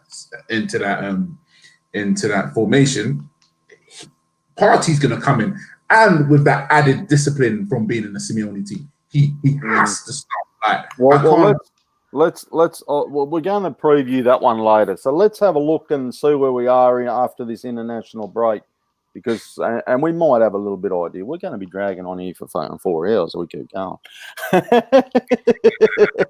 Okay, we're still talking Sheffield United and Arsenal. Believe it or not, yeah, we are still discussing that game, boys. Just quickly, I'm going to wrap it up because I do have a shitload of questions. So people can get their questions here as well in the live chat, but there is everybody on Twitter adding their thoughts. I need 3, 2, 1 though before we move on. Addy, Jack, you got your pen and paper out? Yeah, I've got it. 3, 2, 1, Addy. 3, 2, 1. I would give my 3 to Ceballos. I will give my 2 to Pepe. After all the stick he's been getting, and I'll give my 1 to Saka. Okay. Jack, you want to do yours or you want me to do mine? Go on, you can go first if you want. Ladies first. Okay. Where's Granite? No, he's not playing. No, I'm going to give my 3 to Hector Bellerin. I thought You took mine. Sorry, but yeah, I thought like he's a guy who we've been criticising a fair bit, and I'm not saying Hector's back because he's probably far from back, but he ended up with 2 assists. You really can't, you know, the Pepe one, Pepe done all on his own, but look, he had a brilliant game, I thought. So Hector, he gets my 3. Who else we got there? Sabias, he'll get 2. Once again, look, he does nothing wrong, Sabias, and he's in a very flat midfield doing fucking Sabias things. That's all I can say. Like, you know, you're playing next to El Neni, and fuck me dead. It's hard to soar like an eagle when you're surrounded by fucking turkeys, let me tell you, and he's doing a fucking great job. I was surprised how well we commanded the midfield when Xhaka wasn't playing and El Neni was there with Ceballos. I didn't think it was going to work as safe as it did, to be fair. Yeah. I'm also going to give my 1 point. I'm going to give it to Gabriel. I think Gabriel is he's going to be something special, this kid, and I don't want to put a lot on him. I don't want to hype him up too much. I heard actually the boys talking the other day. Who was that? It was another podcast I was listening to.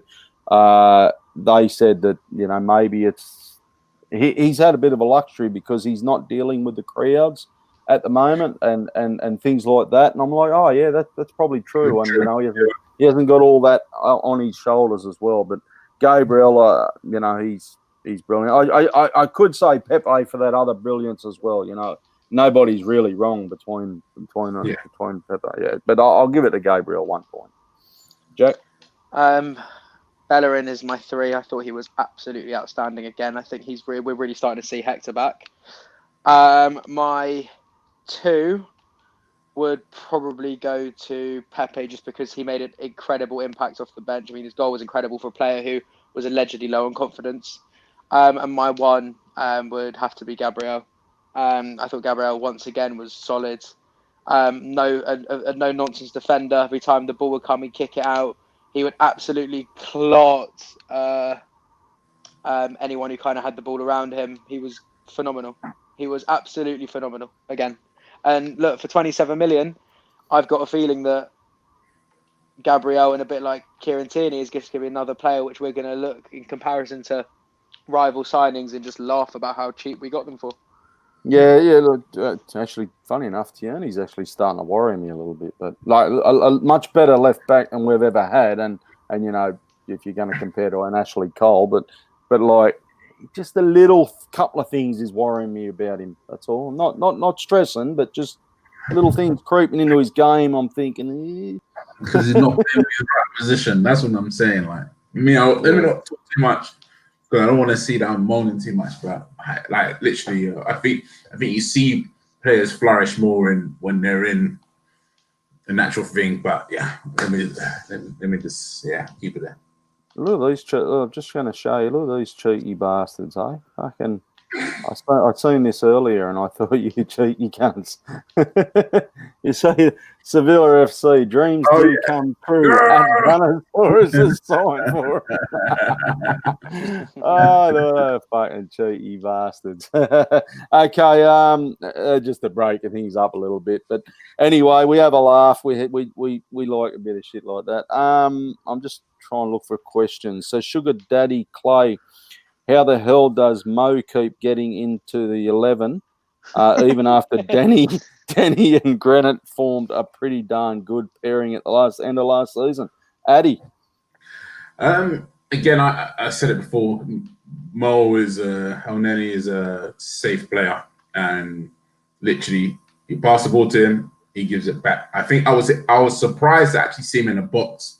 I think it was for Saka's goal. I was surprised to see him in the boxes. He's usually not that high up on the pitch. But yeah, he's just a safe player. So literally, he's not going to break lines. He's not going to do nothing like that. And maybe that's what Arteta wants: just that safe player that you can actually pass into, and he will do what's needed in that situation. And I know Guendouzi kind of like threw his toys out of the pram and got the shits and he's off and him and Arteta. But if he was still around and things didn't go to shit, would you prefer a Guendouzi passing side to side to El Neni being safe? Yeah, and we'd be playing a 4-3-3.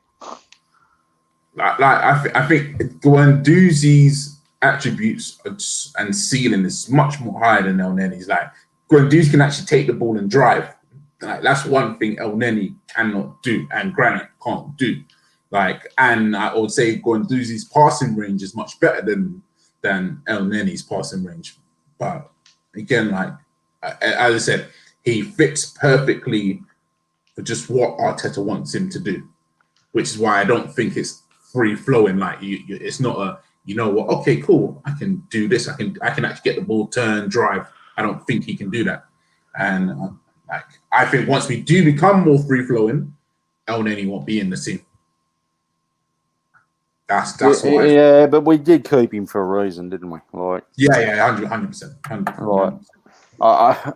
And look, I was thinking about it the other day too. It was probably when the window was closed, and El Neni for me. And I get that I'm not in the change room, right? But I get the I reckon he's a good bloke to have around the change room and the real confidence bloke. And maybe that's just enough. And Arteta's gone, you know what?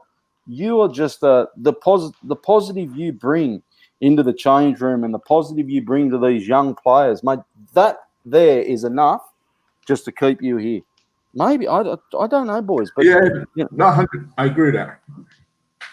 I do agree. I think as well that having that like camaraderie and like that positive energy actually can rub off to the team and like can actually push the team on. So, and to be fair, he is a happy guy and everything like that. So I don't think, and you're not going to get any controversy with him. Whereas you were getting controversy with Guendouzi and anything. You're not going to see. And then he's saying, "Oh yeah, we're winning 2-0 or anything like that." No, he just always seems positive. I just get always that positive vibe out of him, and even when he went on loan, he's still like, "Yeah, but lads, I'll be back." I just get that happy bloke. He's not free from controversy, but I do to an extent agree with that. Mm-hmm. Is he not? No. MAA Gunner, no Tony, no parking. Andy, I'll tell you after the podcast.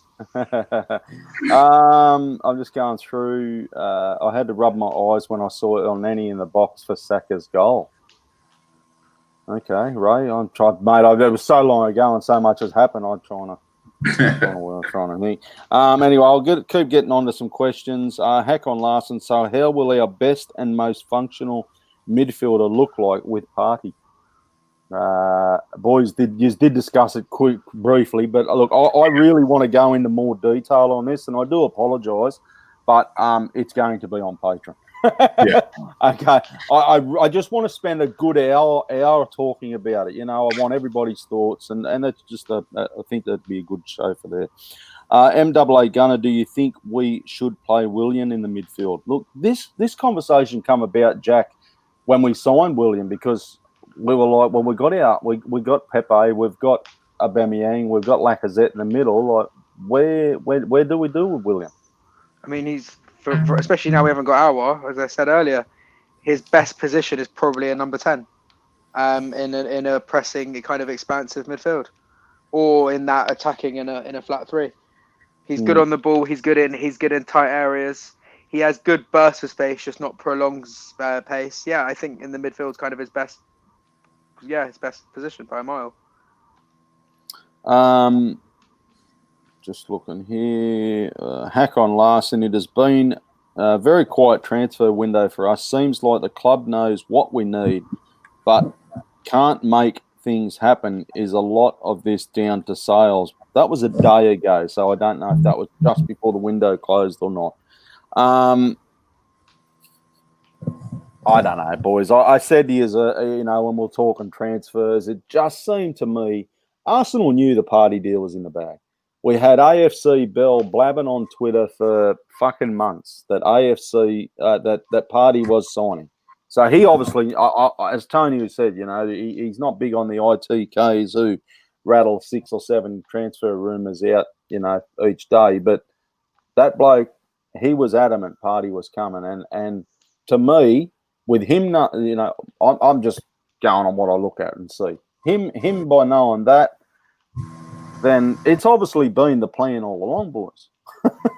It just, it had to be the plan the whole time. It makes sense to think that we always were going to activate his release clause, but we wanted to try and act like we had no money to people like Leon to try and get a better deal for someone at Alwa and then trigger Partey after that was done. And obviously when that fell through, I mean, to be honest, I think even if we would have signed Alwa, I still think we would have activated that release clause. Yeah, 100%. We got the both of them. Yeah. So, I don't think it was down. It has been very quiet. I'm just saying, make sure we do. It's a lot down to sales. And I tell you what, boys, next window. Well, not January. January might be interesting, right? But I don't know how. But you're going to take a Mustafi, a Socrates, because they're out of contract at the end of this year, lads. So January is going to be very. I'm not sure what's going to happen because you're going to get these blokes off the wage bill, but you're not going to give much money for them. But the next window after that, well, hey, it's kind of we've got a lot of these players out. Could you argue that we've got 50 million to spend in January because that's what we were going to spend on our? Maybe. I tell you now, we're not going to spend nothing. We'll look for loans. Well, I don't think they'll spend any money. To be fair, I reckon if we can offload players to make space in the squad, I reckon we could see some permanence. If we've got space, then why not? Okay, yes, you know what? Yes. Especially before a Euro summer. Before Euro summer, we'll see some stuff. Euros, January, that's probably. right. It's on because next if window. Someone for hypothetically speaking, if we can get our in January, it would be an absolute moronic decision to wait until next summer. Because if he has a good Euros, his price is going through the fucking roof. Mm-hmm. Yeah, no, that is true. But the biggest problem is we ain't going to get much from Mustafi. We're not going to get much for I don't think for Socrates. I know, but okay, you'd like to get something, wouldn't you? You'd like to go. Even 5 million. Something you'd like, and it's too late now. We needed to do that this window, boys. It's just, it's too late. Ozil, right? You're never going to get a fee for him, but he's gone next season. Okay, this is his last season under contract, and is there some type of activate shit? Is there? I just love it if he came back had a good attacking front three and Xhaka and Partey behind. Somehow had a mad season, and then it would just be quite fun. It would be quite funny for him to get a pay rise. Realistically, after reduced terms, but I'm saying hypothetically speaking. Yeah. But mate, let's face it. He's not on 350 no more. He's gone. So whether he stays or not, who knows? But Mustafi, Socrates, Kolasinac, there's other players there that I'm probably missing on, but they're all out of contract next year, aren't they? Yes, yeah. Pretty sure they are. So yeah. I don't think which is sad that we're not getting any money from basically all of them. Yeah, that's the funny thing. I think it's sad that we're not getting any money. Even the Mkhitaryan, even though Mkhitaryan was gone, I can't believe we got no money for Mkhitaryan. He was on £200 a week. I know, and people said to me, but chill out because we got the offer the wages, we got the this and that. So I don't know. Chambers, he's another one. Archie said he's off. Eddie's also into his final year. That's going to be interesting. Surely we've got to do a new contract there. No, he's not. I'm only going on the comments, mate. I haven't read it. I haven't looked at it. Next summer. Next year. Okay. So yeah, it's going to be very interesting. Hack on, got the drinks. Now it's time to party. Says Marble Horse TV. That's his bloody Twitter name. That's awesome. I love that. Is there a reason why Pepe doesn't start constantly? He didn't under Emery either. Addy? Sorry. No, I was going to say I'm bemused. I think he had a very good end to the season as well. Obviously, maybe didn't come back in time. Obviously, or maybe late from holidays. But he needs to get reintroduced into the team, man. He has a spark and something that he has on the pitch, like that we do not have currently on the pitch. But yeah, I'm bemused that he hasn't started a match yet. Arteta actually said that it's just a case of getting consistency, and that Nico will be a massive part of the club's future. He's just fine tuning him and getting him ready. But after the goal that he scores against Sheffield United, he has to start against City. So that blah blah blah wasn't for you. That blah blah blah was for Arteta. Like literally, consistency. But for me, for someone to get consistent and to get up to pay, you have to play them, man. And as the I would say Pepe's last 8 games last year, he was actually really, really, really, really good. And I thought, cool, you've had a good end to the season. Go away, come back, and then just continue. But obviously, he's getting 10 minutes here, 15 minutes here. Yeah, I know. I like to see him start a bit more, and more constant.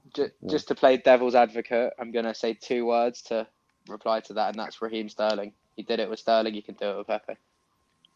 Arteta's known for making Sterling the player that he's become. It was shown throughout the City documentary, and also it's been spoken about from them both in the last few years. Okay. Got the drinks now. It's time to parley. I just love it. Why is it that Wenger, Gazidis, and Raul have left, but our transfer dealings haven't changed for years? The "We Care, Do You" movement as just virtual signalling. Who can say it wasn't? Go on, Jack. You take that one, mate. Right. We've spent the 4th or so most in the league this season. We've spent more than United. More than I had it up before. Do you know what I mean? Well, point is, all of these people. So I think what people say is people need to understand that people who think they understand transfers by saying this sort of thing clearly shows they don't.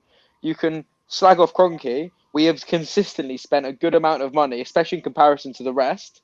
Bear in mind, we're also in a global pandemic over the last few years. And on top of that, he's paid off every single bit of our debt. We now don't have to pay anything back on the stadium. And all the new loans we get, rather than taking out with banks, are loans from KSE at a stupidly low interest rate. So we can consistently spend, and we can now spend our reserves if we need to as well.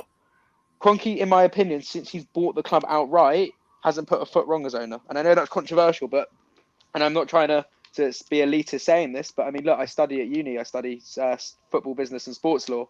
We analyse business models of clubs all the time. And you can't fault what Kroenke's done since he's come into the club. And if people do, it's because they've got and I'm not saying this in a rude way, but they've got an uneducated agenda based on propaganda from the media. Mm-hmm. Kroenke out. Sorry.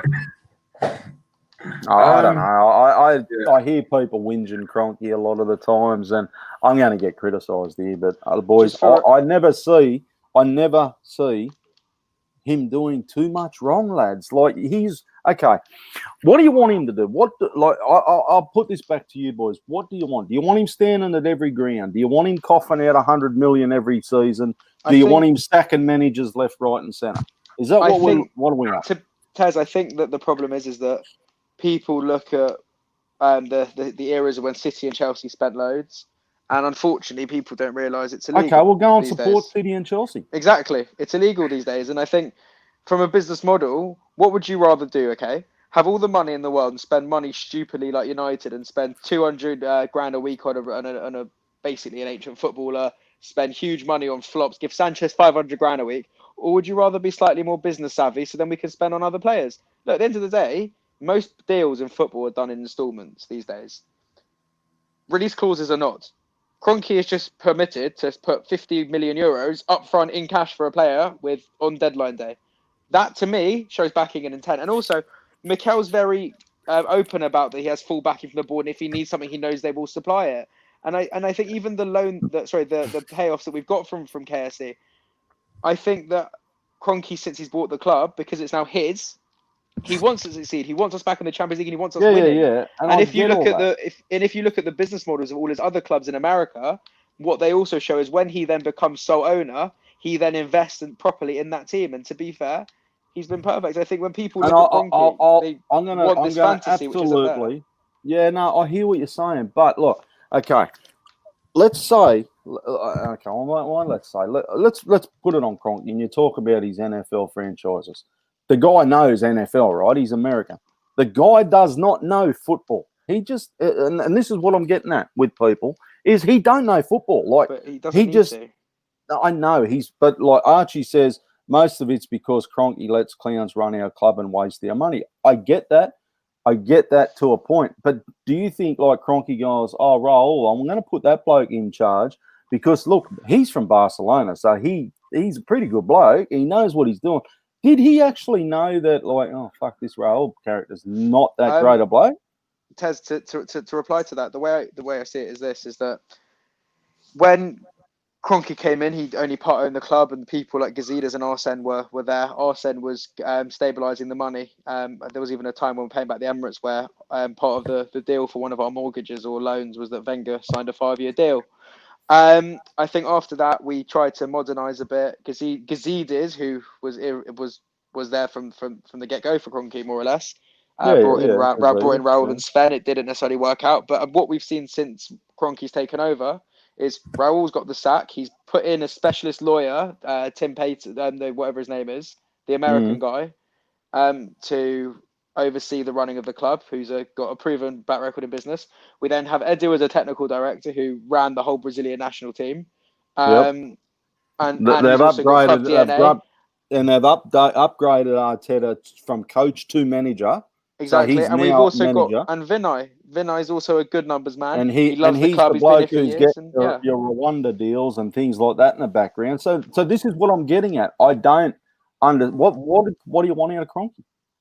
Exactly, like that. That's exactly the point I'm making. Is that since Kroenke's owned the club outright, although he may not be a football man, if he didn't want the club to do well, he wouldn't employ people who are specialists in the subject and completely restructure our boards for the success of the team. And to be fair, yes, you can say that making the people redundant shows that we've maybe necessarily been bad over the pandemic times, but I actually think as a club we've been run very, very, very well through a financial crisis. I mean, yes, it can be looked as negative that people may have lost their jobs, or in the case of Gunnosaurus, are being laid off until fans are back. But in terms of operating a business to be able to still improve on the in terms of on the playing capacity, I think they've done an absolutely outstanding job, and I actually think a lot more credit needs to be put onto their name. Oh, mate, I think he has done a great job since he's owned the club outright, right? He had Usmanov with him, and maybe things were a little bit hard to get through. It always is when you don't own something outright. Like I own my house, and I do what I want to it. But if I owned half with Addy, I might be going, well, fuck, Addy, what do you want to do? Tez, I just don't get it. Tez, for example, right? Let's say so Usmanov was always public that he wanted to invest in the club, and Kroenke wouldn't let him. Firstly, there is no proof anywhere that there is any truth in that. That could have just been noise. And the other thing is, on that note, but there's no guarantee he was actually going to give us money for transfers. There's never any proof. But the point is this: on your analogy there, that you and Addy share a house. Let's say that you guys didn't get on, right? And Addy's the big mouth. Would you then, Tez, go in theory and spend $10,000 on a conservatory to increase the value of the house, but that would also increase your rival Addy's share? So in theory, by you investing money, you're actually causing profit to someone other than yourself. Now, since all the profit is generated by Kroenke, in theory, it's only Kroenke's business. That's why he now gives a lot more of a shit. And to be fair, from a business perspective, anyone would do the same. And I don't and I don't get what I honestly, and this is another podcast all over again. I can see it right now. I honestly don't get what people's fucking complaint is. The only reason where I think I would have some blame with Kroenke. Look, when Usmanov and Kroenke is there, Usmanov is saying, cool, yeah, I want to invest. So cool. What you then say is put your money where your mouth is. Cool. Oh, there were years where we really, really didn't invest. And Kroenke should have stepped up and said, okay, boys, cool, let's go and invest. And other clubs were investing. And that's what you say, okay, cool. Yeah. Arsene, do you need 30, 40 million for this player to solve our current problem that we have in the team? Because remember, we needed a centre-back for 1 million years. We needed a goalkeeper for 1 million years, but them guys did not say, okay, cool, Arsene, look, here's the money. It was Cool, self-sustaining model, self-sustaining model, which saw us go down and down and down and fall back to where we are at a point now where he's saying, okay, cool, I'm going to invest, and then I'm going to invest. I think that is what the issue is and why there's a lot of anger towards the Chrome, because the time Addy, when I should know have what you're invested, saying, yeah. we didn't. And mate, I would love to listen and read to this Wenger book, because that honestly, there will tell me right now where what happened back then in the days. Honestly, and now and just for Jack's just your point with Usmanov, cool, yeah, but that's why I say you actually call his bluff. You say, cool, Arsenal wants 40 million. I'm gonna put in whatever his share was. I'm gonna put in 15 million. Usmanov, you go put in 15 million as well. If you're not gonna put in 15 million, then shut up. Yeah, fuck off. And that's what I got out of Usmanov. He was a big fucking loudmouth, right? And I'm just going to touch quickly on these, because Jack brought it up about the staff. And the Gunnosaurus thing, right? Okay, look, I'll be honest, it looks fucking rough. Okay, hear me out. It's been confirmed. Hear me out. As soon as fans are back. How do I mute your fucking mic? Now, exactly what I was going to say. What is the bloke meant to do, right? There's no fans at the club. So what's he doing? What's he at the Emirates doing somersaults on his own with nobody watching him? Like, no disrespect to what Arsenal have done there, and people are just taking it for an absolute piss take. What are you meant to do? Pay a bloke to sit there and play cards? Yeah, no. Can I also? There's nothing to do for the bloke. There's nothing for him to do. The guy himself, he's actually a really lovely guy, but his job is not Gunnosaurus. That's just something he does on the side for a bit of fun. He does a lot for, like, say, the travel club. When you go to an away game, he's like he's the Arsenal rep on the coach, that like does the register to make sure everyone's on the club coach for the away game and everything. His job is very much fan orientated. So if there are no fans, and on the basis that the furlough scheme's ending and we're not furloughing anyone, like at the end of the day, we made an announcement in, what was it, April, even end of March even, about the financial issues, and to be fair, we kept paying the staff when other businesses wouldn't have. We paid them for the rest of the games of the season, and I think people are looking too negative on it when the fact is we did more than we needed to. Yeah, I just think you need to, as a business, you need to push to succeed. And look, it's sad that he won't get a pay, because he is honestly the most lovely man. But I think it's sad, mate. I think it's sad that everybody. He's also going to have a job again in theory, a couple of weeks if this petition works in the UK to Parliament. Yeah. Oh, look, he probably will. And I've spoken to so many people over the last week or so, and I'll be honest, I didn't realise, because I'm in my own little bobble over here in Australia. Apart from them cunts down in Melbourne, how you going, Max? We're pretty good. We're pretty good here, right? I haven't got people around me who are. We're all doing it pretty okay compared to the rest of the world. And I was speaking to people, and people are going, "Oh man, I'd love to do this. I'd love to do that. Love the show. Love to do the patron stuff with you again and things like that. However, I lost my job, or I had a family member pass away due to COVID, and mate, and I thought that is just so sad. And I shout out there, I won't mention who or what, but there was a fair few people who have actually lost their job down to this virus, and family members have passed away, and I didn't realise it was like this. I've been doing my own battle for the last 12 months, and I've kind of just got my own little head right again. But look, it's very sad, and you see Arsenal, they're putting staff off. Like, things aren't well, boys. The economy's in the world is not great at the moment. So I hope things get better. 100%. And this coming down to, I'm just going to read a couple of comments quickly. Archie says we got our highest paid player taking the piss and embarrassing our club. I seen that tweet this morning.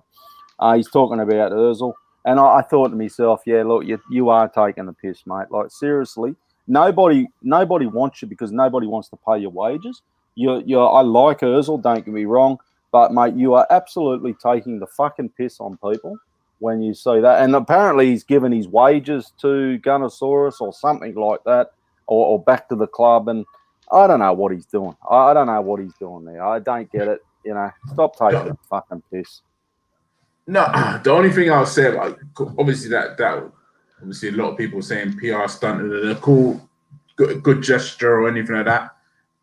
The issue that is here is that Arsenal have not been clear with anything. So Arsenal haven't come out and said, "Oh, okay, cool. Gunnosaurus is going to be sacked, or sorry, going to be let go until the fans come back."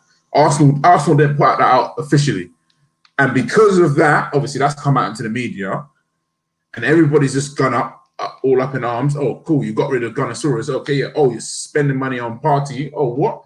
But then, and obviously you had the whole Merson thing, obviously tongue in cheek when he's saying, yeah, he's the highest paid mascot, it's on 80K a week. Obviously that's not the case. But then how Arsenal handled that information coming out to the public was so poor. So obviously from Ozil's side of it, everyone knows what he contributes. Obviously he's there, high-fiving the players, Obviously he knows how that guy contributes, and he doesn't want to see someone else go off on and lose their jobs after Arsenal said, okay, cool, no one's going to lose their jobs, but we get rid of 50 scouts. So that he's trying to say, cool, let me help this guy out. Like, again, now, people will say it's a PR move. Potentially is a PR move as well. But then the club is to blame because they didn't handle anything correctly. And then obviously they come out after and say, oh, no, he's gonna have his job when the fans come back in. If they would have handled this perfectly, there would be no issue. And the club has to look, to be fair, learn from Ozil. They've got to pipe up here. To play devil's advocate here. Could you not say that maybe what Ozil's trying to do is prove to Arteta that he really does love and care about the club, and that he knows he's on this sort of money, and that for people like, you never know. To be fair, a load of fucking shit. You could, but you know what? Arsenal should hire Ozil and his PR team to be Arsenal's PR team. Right? That's what Ozil should do. To be fair to Ozil, his track record with charity is arguably one of the best of all the players in the league. And I think that people, it's easy sense of publicity stuff, but I actually think, despite the fact he's on big wages and he may have issues with footballing, I actually do think that he is actually a really, really lovely centered guy who does care about other people. And I think a lot of footballers on those sorts of wages don't, in the same way that Mesut does. Because the only reason why isn't he? You know, I spoke about El Neni before in the change room. He's a good character. I get that. I get that. Everybody does. Everybody gets that feeling that El Neni's a great character. I'm going to fucking hang you around just because you're good to these young blokes. Do you get that out of Ozil? Do you get? Can you see on a humanity? Yeah. Yes. Well, every player says to learn. And every player. See, that's the thing. People just think Ozil's not an arrogant twit like other players could be. He actually isn't that. And if you actually speak to all the youngsters, they're like, yeah, Ozil.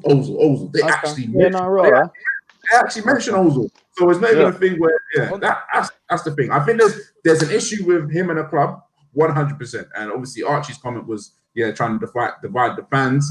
Again, now this is just a battle that again the club could have handled this so perfectly, but they won't.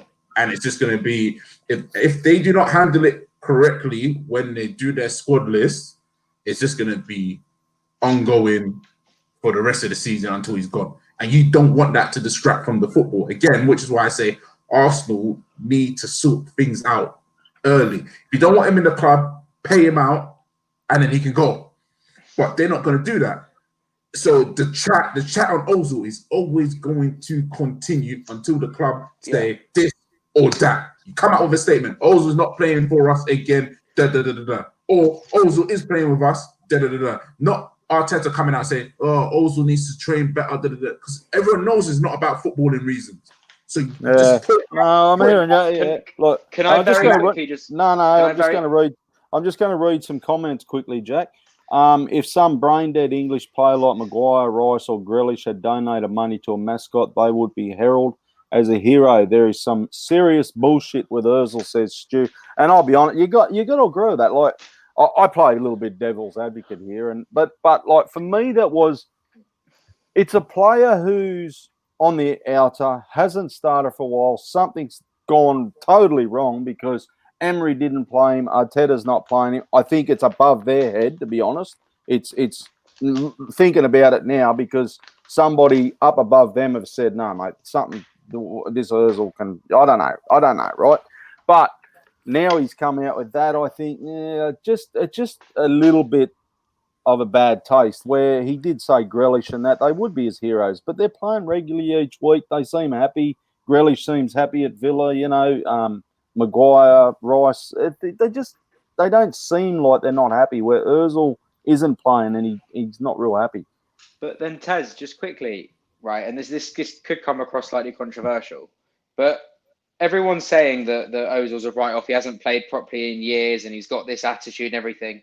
But then everyone's hyping up Gareth Bale, and I'm sorry, but he's done exactly the same, if not worse. Look, it's very hard to comment on Tottenham, but because I don't even know how their fans are thinking, whether they want Bale back or they think they're going to win the league because of Bale. Just for the record, and that is honestly, scarily, no exaggeration after that United win. I mean, I didn't know that beating a 10-man shit United anyway, 6-1, when they can't defend and they went to 10 men is that. I mean, it's impressive because it's United, but let's be realistic. United are right now on form are lower than a mid-table team. I would have been happy. Like, I just don't know if a player had to say anything. Like, why does a player have to come out and say something? And say something like that. Like, okay, you just come out and say, "Oh, I'm sorry to see Gunnosaurus go. He was a great mate of ours. Great blood around the club. He will be back when fans come in, End of discussion. Or not, I'm going to donate him whatever, 20% of my wages, things like that. I just think that's just a bit of a...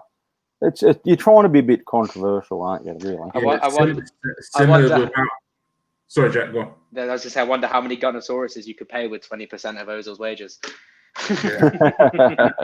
And also, as well, similar to him not coming out, I don't know why the club came out and someone leaked, but obviously we all know where it came from. That Ozil was the only player, was one of 3 players to not take a pay cut. I wonder where that came from. Yeah, I wonder where that come from exactly. Yeah, we all wonder, but no one knows the other 2 as well. No one will know.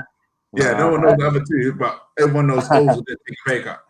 Anyway, look, we're going to wrap things up, and I thank everybody for their questions because we have gone on for nearly 2 hours. However, I'm going to read just a few comments who have come through because you guys sit here and listen to us for the first 2 hours. So, for recording for 2 hours, Frank says, "How do I get? How do I get Patreon?" Yeah, Frank, just jump on our socials, mate, and it's all there. I share the link on Clock End Talk. _talk on Twitter. Archie says, I think I did read most of these. Most of it's because Cronky lets clowns run our club. Boys having a bit of a chatty. He said, "There you go, Jack. You got a fan, mate." Rowan says he's going to agree with that. Archie, just looking quickly. They're not poor deals, Archie. They're just not £50 million players, which will probably have excited you. No offense. Ray's done the maths. 20% of Ozil's wages is 70K a week. Ray's all over it. He really is. The boys having a bit of a laugh about Bale and the Spurs going out thinking they're going to win the league. Another one, Hamza. He says Cantwell on loan. Thoughts? Interesting. I liked Cantwell. If he was a player name that if I was going to take Cantwell and Bundia. Yeah, look, that's it. Like, Addy, you wanted Barkley. I wanted Barkley. You still? 100%. I would have taken Barkley. Who would? Look, I would too. But now I'm just wondering. Now with what we've got with Partey, would you still want him? Mate, that would have been. It would have been perfect. Oh my God. Come on. That would have been. Can I say, Barkley with the right players around him? You saw what he did at Everton. I like Barkley. Yeah, I like that. The other Championship player that I personally would take is Ben Rama from Brentford. I rate him so highly. I have done for it, and I have done. I literally watch every game but one of theirs after the restart with my mate who's a Brentford fan and his dad. That club, and they are my second team, but that Ben Rama has a lot of Premier League potential. He's gonna be. They're gonna want stupid money for him. I just want to say quickly, look, congratulations to Walcott. He's gone back to Saints as well. I think that's really good for him. It's really smart for him as well. I also am a bit sad, and one of Tony's idols, Jack Wilshere. Would you take him? No, no. No, For a I squad, don't. But I am sad. 100%. I would take it back. Yeah, I'm really sad. And I seen his tweet last night, I think it was, and he said, keep an eye out for the future. I'll be honest, boys, I'm an Aussie, and I'd love him over in the A-League. Come over to Australia, Jack. He could play Premier League still. I think he could go. I think he could go to America, MLS. I think he will too. There's strong. There's rumours of Rangers. Rangers. That's another. Really well. Okay. That's another. That is another one. I either want what's he like though? He's still living around. Jack shirt again. He's still on. But does he, like, at the time when he left Arsenal and he went to West Ham, like, I think Tony was talking lots that he didn't really want to leave the area and he wanted to hang about that. I wonder if that's still the case. No, I think he would want to leave now because I think he knew he could get something good because I think that last season he wasn't as injured as the previous season.